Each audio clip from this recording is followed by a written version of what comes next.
Oke, monggo Pak Teddy. 10 menit loh Pak.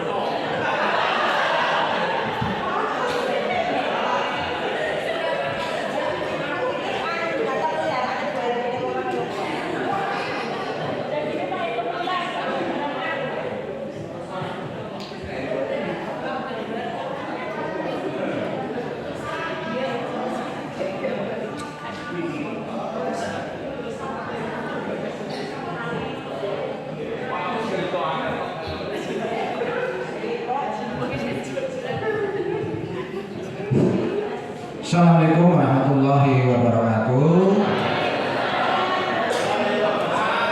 Alhamdulillahirabbil alamin wa bihi nasta'inu ala umuri dunya waddin. Wassalatu wassalamu ala asrofil anbiya'i mursalin sayyidina wa maulana Muhammadin wa ala alihi wa sahbihi ajmain. Amma ba'du, yang kami hormati Bapak Ibu guru SMK Negeri 1 Abdurrahman yang luar biasa. Pada kesempatan pagi hari ini acara IHT hanya semacam diseminasi atau sosialisasi atau pemerataan hasil belajar dari baik itu guru penggerak ataupun fasilitator ataupun pengajar praktek, biar tersebar merata apa yang menjadi program dari pemerintah. Tapi saya yakin ketika Bapak Ibu sudah secara mandiri PMM, saya yakin sudah bisa sedikit banyak memahami. Sebelum saya memulai, sebelumnya mohon maaf, saya tidak seperti Pak Teguh yang berdiri, Pak Bais juga berdiri. Ya, saya berdiri sekarang. Hari ini saya duduk nanti. Jadi hari ini saya nggak berdiri.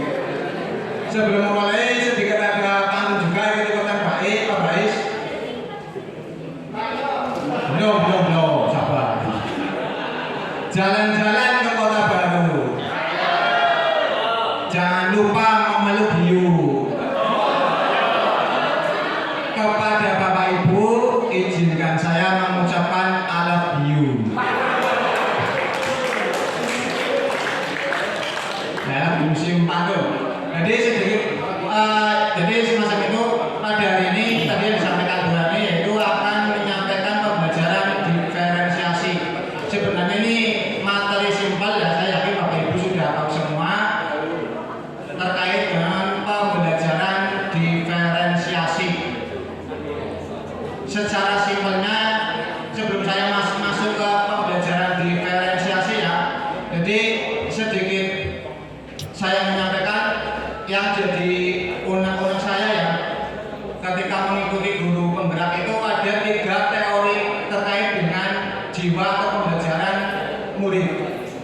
Yang pertama, ini saya baca biar sama dengan kalimatnya KHD Ki Hajar Dewantara, yaitu jadi pembelajaran itu teori itu ada teori jiwa pembelajaran itu ada 3. Yang pertama yaitu teori rasa.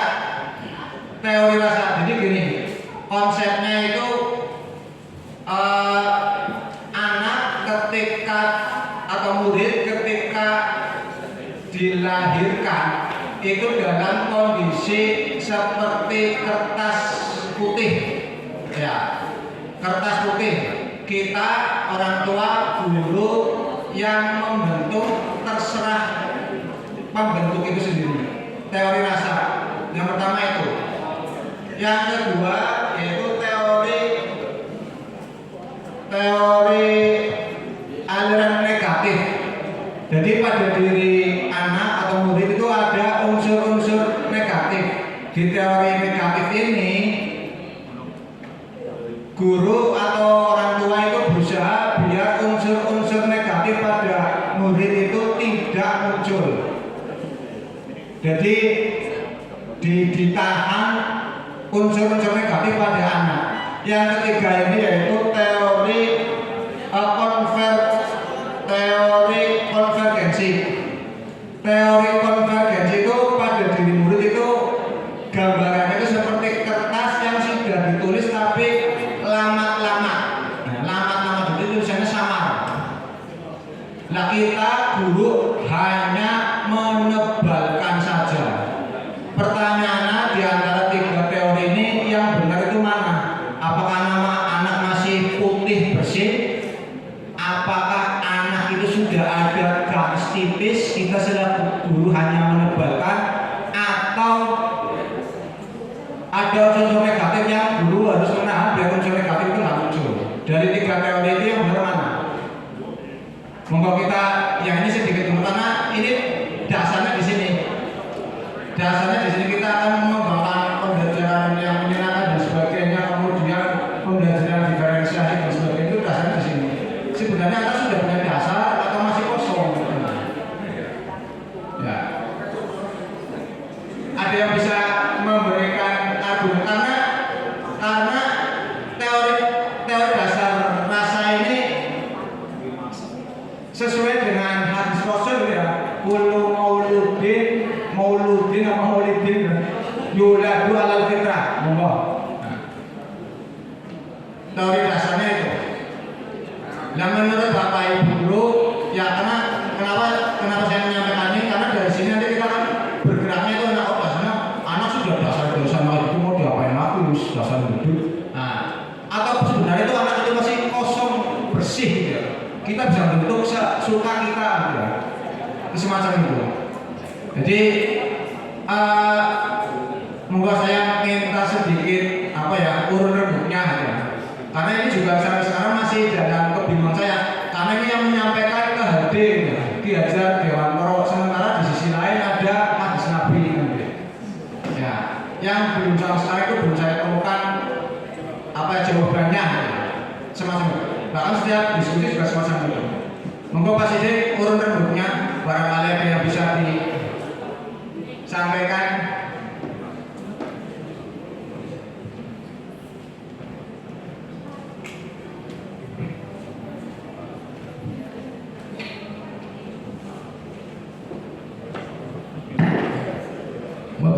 Assalamualaikum warahmatullahi wabarakatuh.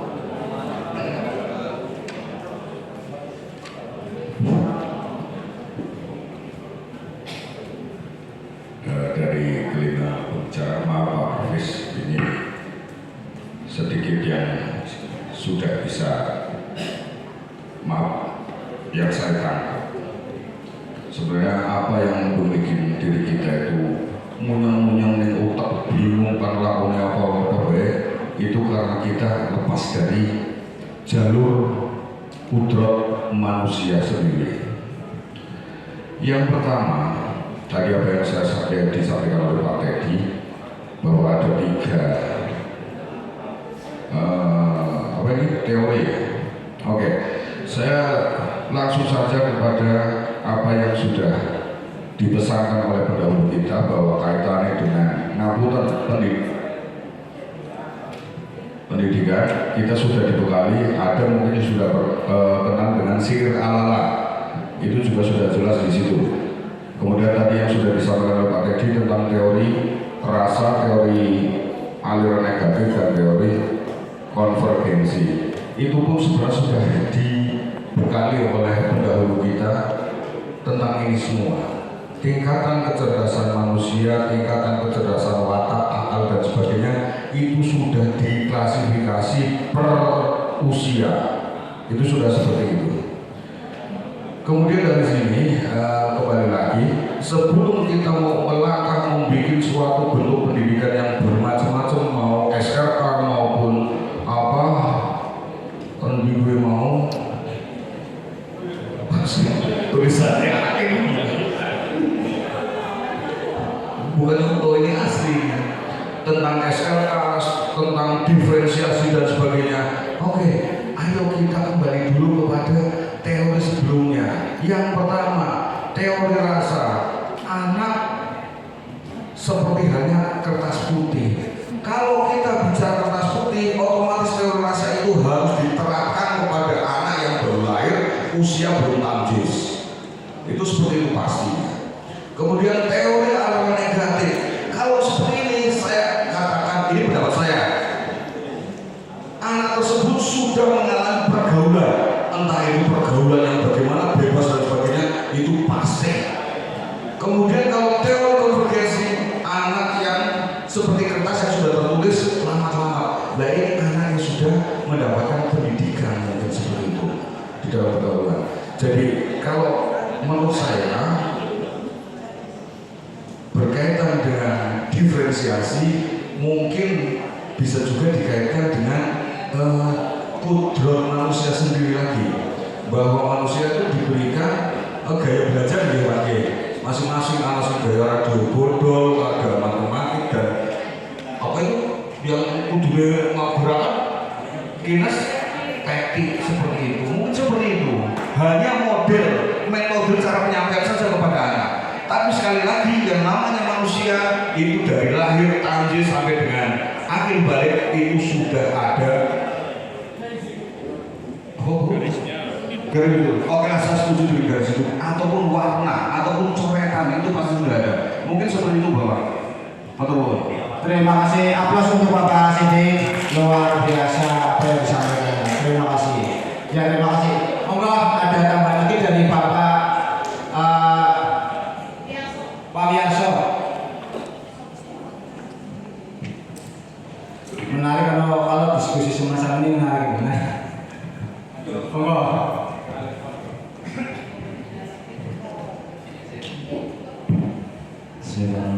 Assalamualaikum warahmatullahi wabarakatuh. Terima kasih atas waktu yang diberikan kepada saya serta urun-urun apa yang saya pahami.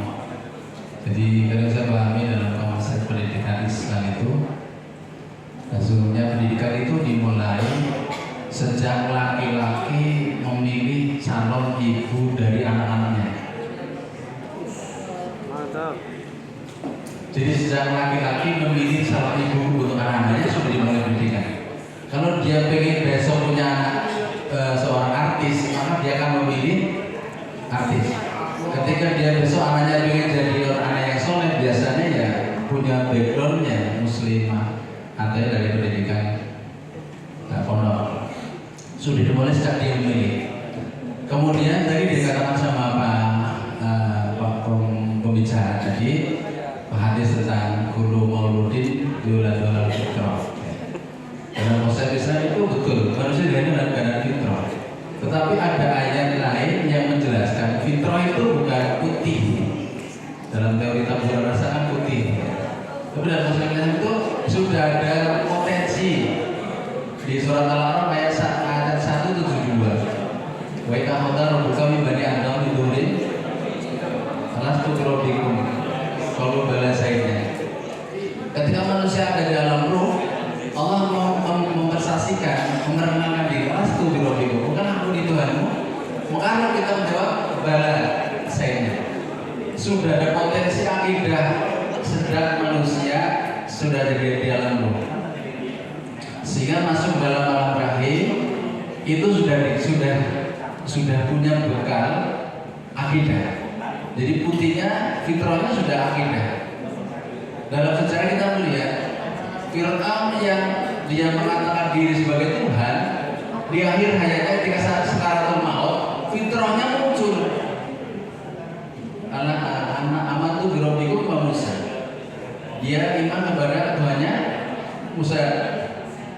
Amatu birabbikum Musa wa Harun. Saya aman kepada itu dalam keadaan sekaratul maut. Artinya fitrah yang dalam itu muncul walaupun Fir'aun itu mengaku Tuhan. Artinya memang ruh itu sudah disetel di alam ruh itu. Jadi kalau saya bilang tadi, manusia fitrahnya sudah bersih, tapi punya potensi akidah. Nanti fa'abawahu yuhabidani wa yunasirun jadi, maka orang tuanya nanti akan membuat garis tebal itu. Mau dijadikan Nasara, Yahudi, atau Majusi. Pendidikan. Saya katakan sudah ada beberapa konsep teori juga ada. Imam Syafi'i itu dalam waktu usia yang cukup pendek berapa tahun sudah hafal Quran. Sudah ada proses pembelajaran ketika dia ada di alam rahim. Ayah ibunya hafal Quran. Sehingga ketika dia baca ada pembelajaran yang tertransfer kepada janin. Sehingga beliau lahir di usia berapa tahun? Yang tahu, Imam Syafi'i itu sudah hafal Quran 30 juz. Dan tahun kemarin ada Syekh Husain dari Irak, 6 tahun dia hafal Quran dan terjemahannya. Artinya bisa ditransfer ilmu itu sejak dia di dalam rahim. Jadi kalau saya ini di dalam konsep Islam dari Pak Masakan, jadi dari proses seperti itu. Jadi anak yang lahir itu sudah punya tapi sudah punya bekal ketauhidan dalam akidah. nanti dia akan dikembangkan oleh orang tuanya untuk pendidikan dan pembelajaran dan pendidikan oleh orang tuanya, oleh lingkungannya.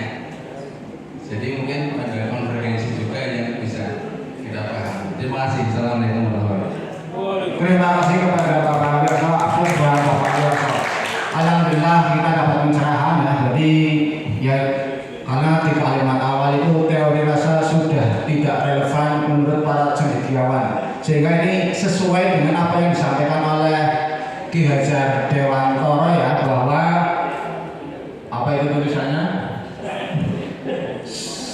serupa seperti para pemikir ya, memiliki pengetahuan dalam jadi sebagai pembelajar itu yang mengukir ya, apa yang sudah ada kainnya diukir, lamat-lamat kertas itu tulisannya ditebalkan. Jadi kita sifatnya dari teori ini ya, kesimpulan kita yaitu teori konvergensi, bahwa kita hanya menuntun apa yang menjadi bakat atau minat murid sehingga relevan dengan apa yang akan kita pelajari, yaitu pembelajaran berdiferensiasi. Jadi secara singkat, ini waktunya bercepat, pembelajaran berdiferensiasi. Jadi kita memberikan pembelajaran ya berbeda antara anak sesuai dengan intinya itu, sesuai dengan bakat minatnya anak. Kemudian caranya bagaimana? Sebenarnya tadi sudah disampaikan banyak oleh Pak Bais, yaitu ada asesmen diagnostik. Jadi sebelum pembelajaran didiagnostik dulu siswanya, dipetakan dulu seperti apa, kelompok A seperti apa, kelompok B seperti apa. Itu juga bisa menggunakan tes sumatif sebelumnya. Nah, dari tes sumatif sebelumnya kompetensinya seperti apa, nanti itu sudah terbaca ya. Oh, si A itu seperti ini, si B itu seperti ini, dikelompokkan jadi kelompok Z misalnya, semacam itu. Kemudian setelah didiagnostik, kemudian nanti kita melakukan pembelajaran secara diferensiasi. Dengan cara diferensiasi ada berbagai macam. Ini saya ringkas saja, yaitu dengan apa? Ya, kesiapan. Jadi sebelumnya itu dipelajari dulu kesiapan. Jadi ketika mendiferensiasi anak itu kesiapannya seperti apa, minatnya tadi sudah sampai banyak, minatnya anak seperti apa, profil gaya belajarnya, kinestetik, auditori atau visual dan sebagainya itu sudah itu seperti apa, sehingga nanti kita melakukan setelah tadi awal tes diagnostik, kemudian melihat kesiapan anak, minatnya seperti apa, profil belajarnya seperti apa, kemudian kita melakukan pembelajaran diferensiasi dengan satu diferensiasi konten, dua diferensiasi produk, dua diferensiasi proses, kemudian terakhir diferensiasi produk. Jadi kita kontennya bisa dibuat diferensiasi sesuai dengan bakat atau kesiapan atau minatnya anak. Kemudian ketika proses pembelajaran juga difasilitasi ya, untuk prosesnya itu diferen juga. Memang agak merepotkan juga ya, ini konsekuensi dari Merdeka Belajar gitu. Kemudian ketika produknya juga diferen, boleh anak menggunakan hasil belajarnya pakai infografis, apa presentasi, apa pakai PowerPoint, pakai Canva dan sebagainya, difasilitasi juga perbedaan produk hasil belajar anak. Inilah hal-hal terkait dengan diferensiasi, pembelajaran diferensi. Mungkin itu ya, ini secara singkat nanti akan dijelaskan lebih gamblang lagi ya. Digamblang lagi oleh Pak Hafiz. Ini secara simpelnya semacam itu. Saya yakin Bapak Ibu sudah melaksanakan terkait dengan pembelajaran diferensiasi ini. Mungkin saja dari saya, kurang lebihnya mohon maaf. Wassalamualaikum warahmatullahi wabarakatuh.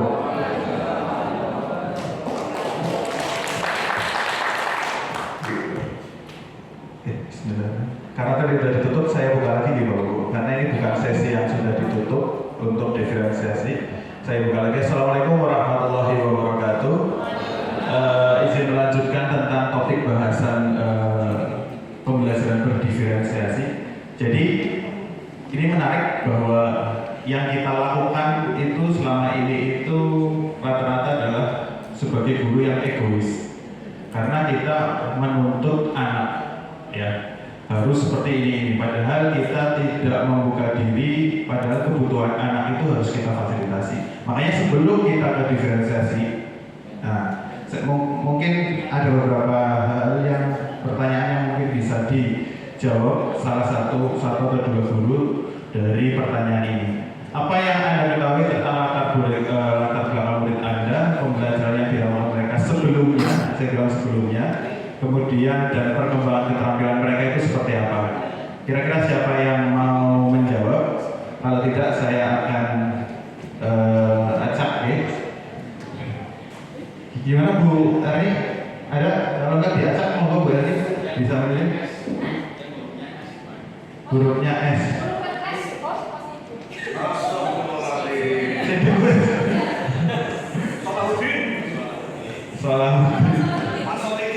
Solihin,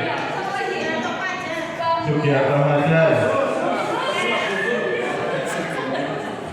Monggo Bu.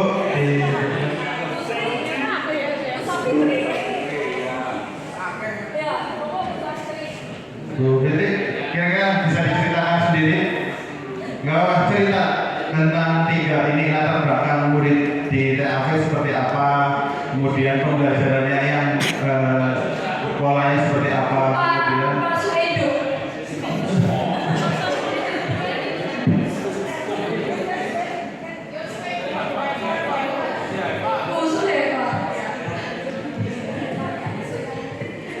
Assalamualaikum warahmatullahi wabarakatuh.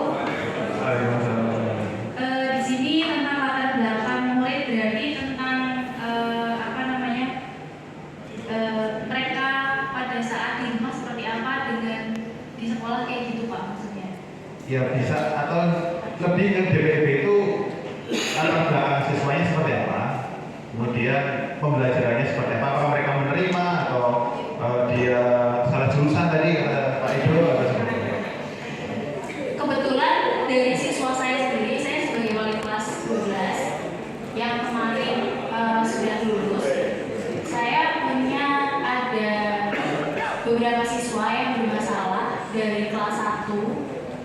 Di situ siswa tersebut saya gali latar belakangnya dan mereka itu kenapa tidak menyelesaikan tugas, kemudian kenapa mereka itu banyak terlambat untuk mengumpulkan tugas. Setelah saya gali ternyata mereka dari awal masuk ke DPID itu mereka tidak ada minat di situ. Kenapa mereka bisa masuk di situ? Karena permintaan dari orang tua. Nah kemudian dari situ saya memberikan motivasi sama mereka. Intinya kalau misalkan kamu memang sudah jalannya di sini, kamu harus mempertanggungjawabkan apa yang sudah kamu jalani sekarang kayak gitu. Tapi sampai dengan mereka itu kelas 1 semester 2 itu pasti mereka belum menyelesaikan tugas. Kemudian saya kasih penekanan lagi biar mereka menyelesaikan tugas. Di kelas 2 mereka pun sama melakukan hal yang sama lagi karena memang tidak ada minat. Sampai pada saat terakhir kemarin pun dari pembelajaran itu mereka ada yang belum menyelesaikan tugas, dan itu 3 anak yang dari awal kelas 1 memang sama sekali tidak ingin masuk ke DPIP. Setelah mereka sudah mengumpulkan tugas, tapi kalau mengumpulkan tugas akhirnya mereka mengumpulkan tugas karena saya tekan terus. Nah dari situ saya nanya ke mereka, kamu sebenarnya setelah lulus dari sini kamu mau masuknya kemana? Kamu mau jadi apa?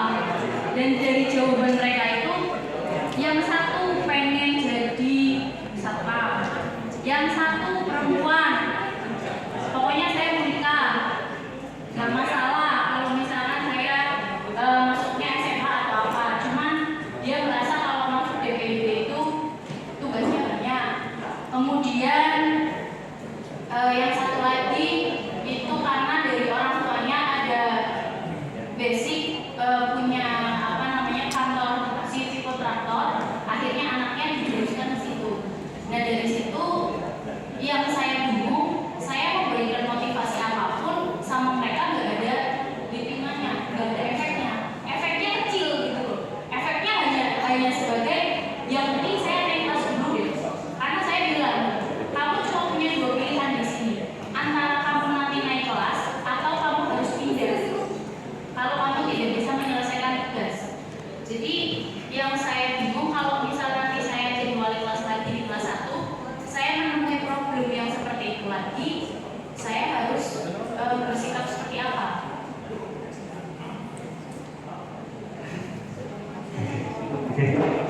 Terima kasih Bu Haifa, Suhaifa.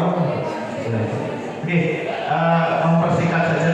Jadi tadi Ibu sudah melakukan penekanan dan motivasi ya. Pada dasarnya memang untuk sekarang bahwa siswa-siswi itu datang ke sekolah itu karena kewajiban ya, bukan karena kebutuhan ya, karena mereka butuh. Jadi wajib ya, belajar wajib 9 tahun. Jadi mereka datang wajib ben olisamu, ben ketemu siapa aja, tapi tanpa ada motivasi untuk belajar. Makanya peran Bapak Ibu semuanya tidak hanya wali kelas itu memberikan pembelajaran yang meningkatkan motivasi anak untuk belajar dan merasa bahwa ini adalah rumah keduanya yang lebih nyaman dibandingkan di rumah mungkin.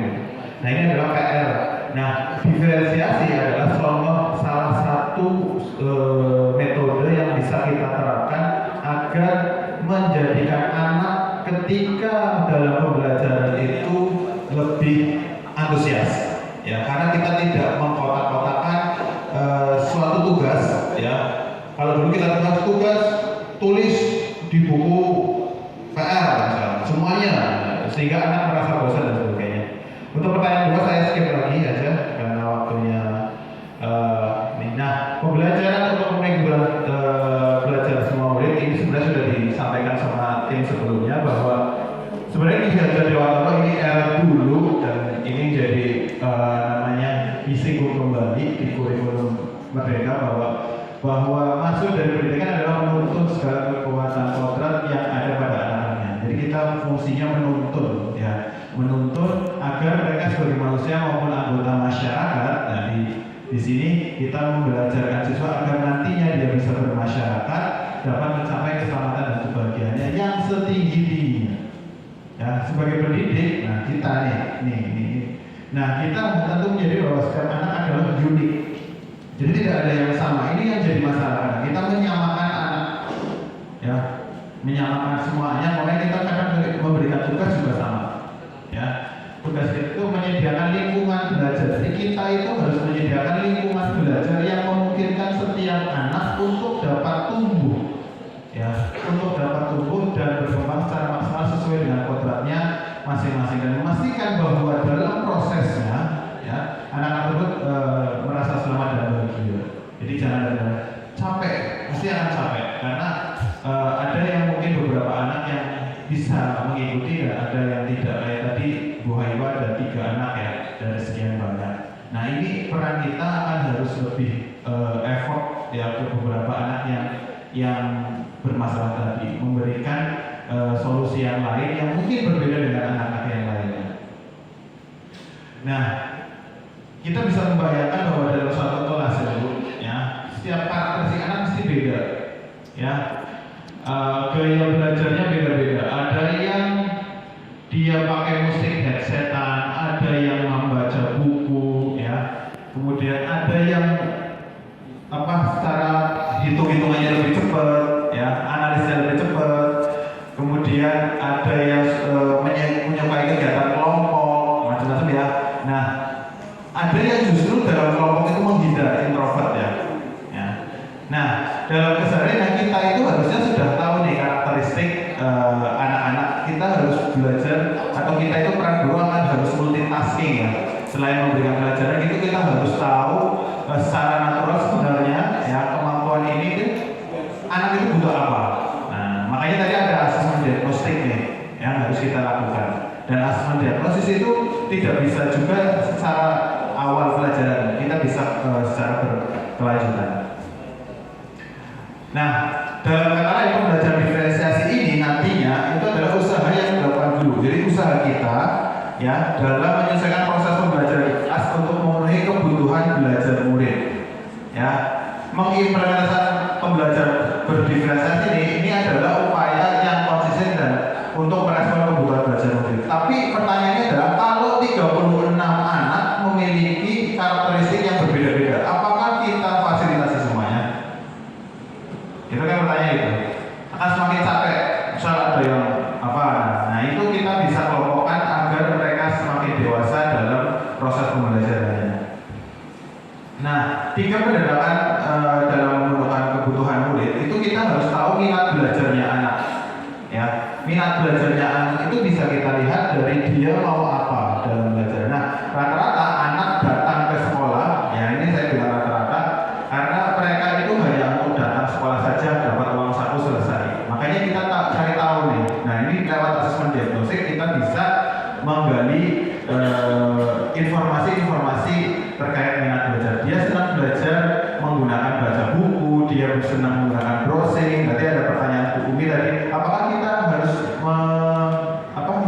melewati tanpa ada HP misal?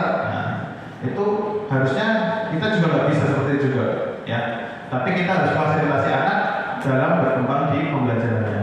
Kemudian kesiapan belajar mereka. Rata-rata anak itu datang ke sekolah itu nggak siap, ya nggak siap.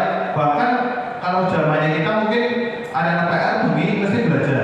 Nah kita rata-rata anak datang ke sekolah itu belum tentu malamnya itu belajar. Nah makanya kesiapan belajar ini harus kita pupuk ke anak biar anak datang ke sekolah itu memang siap dalam belajar. Nah suasana lingkungan ini yang kita harus bentuk. Nah terakhir adalah profil belajarnya. Nah profil belajar itu lebih dikaitkan dengan profil belajar siswa. Siswa itu dari karakter apa? Mungkin dia yatim piatu, mungkin tidak punya apa, dari kultur agama apa dan sebagainya. Ini lagi dari 3 pendekatan. Nah ini biasanya itu kita tidak lakukan di awal dan capek. Saya pernah menganalisis untuk satu kelas dan untuk kelas yang lainnya itu kadang tidak kondusif, ya tidak memberikan data yang mumpuni. Apalagi dengan kegiatan kita yang multitasking, banyak kegiatan yang lain. Nah, tapi kita harus menyediakan pembelajaran yang tadi menjadikan student agency bagi anak-anak. Nah, ini refresh karton jenisnya. Oke, nah untuk 3 strateginya yang bisa Bapak Ibu lakukan, itu pertama kita tadi sudah sebutkan adalah diferensiasi konten, ya. Nah ini ngapain sih guru sekarang sama guru yang dulu? Kalau guru yang dulu kita nyediakan satu buku atau LKS selesai. Nah kita setelah kita sudah petakan tadi antara kebutuhan anak, kita harus mempersiapkan kontennya sebanyak mungkin jenisnya, ya. Nah materi ajar yang diberikan murid itu harus sesuai dengan kebutuhan murid. Apakah kita sediakan lewat buku, ya? Jadi atau kita sediakan lewat sumber YouTube dan sebagainya. Kita sudah banyak kasih kontennya. Jadi tidak monoton buku, nah, atau LKS. Nah ini diferensiasi konten dan ini kita bisa lakukan itu di pembelajaran teori biasanya. Kemudian prosesnya di strategi pembelajaran diferensiasi proses itu berarti kita dalam mengajar itu tidak menekankan dalam satu jenis metode. Ya, bisa saja dalam pelaksanaannya kita bagi di beberapa metode. Ada yang berbasis survei, anak mungkin yang suka komunikatif itu kita kelompokkan ke dalam beberapa kelompok. Kemudian mereka akan menganalisis. Jadi sebenarnya peran guru sebenarnya lebih ringan sebenarnya guru.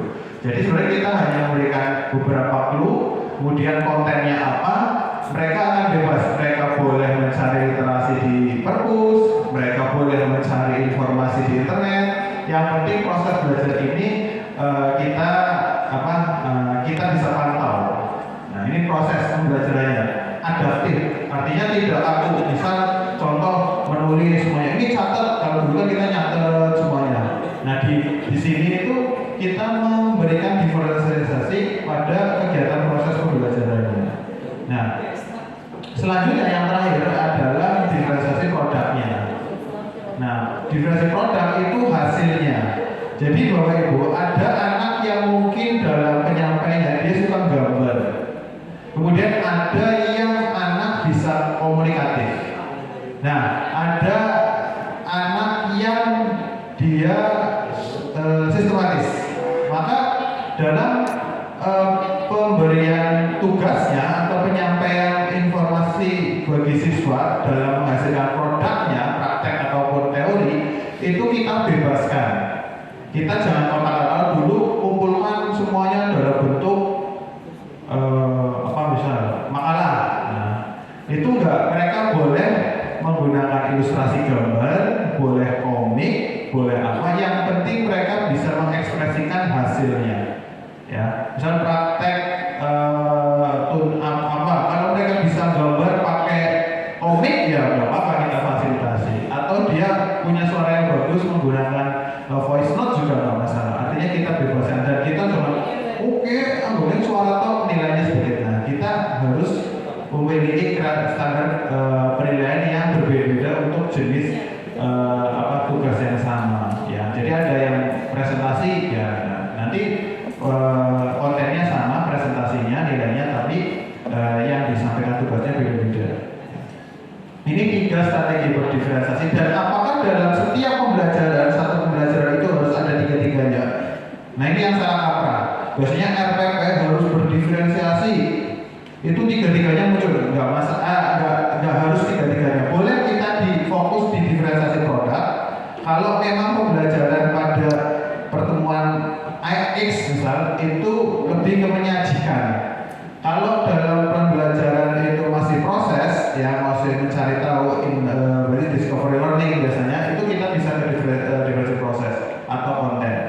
Ya, jadi nggak harus 3-tiganya, kita bisa ambil salah satu atau 2. Ini yang dilakukan di kita. Jadi kita memfasilitasi anak dalam proses pembelajaran tidak tertekan dalam satu tugas atau satu pola.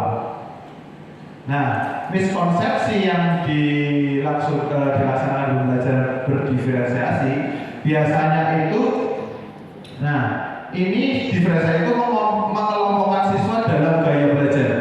Sekarang gaya belajar itu ada berapa, Bapak Ibu ada yang tahu? Gaya belajar 4, apa lagi? Apa saja?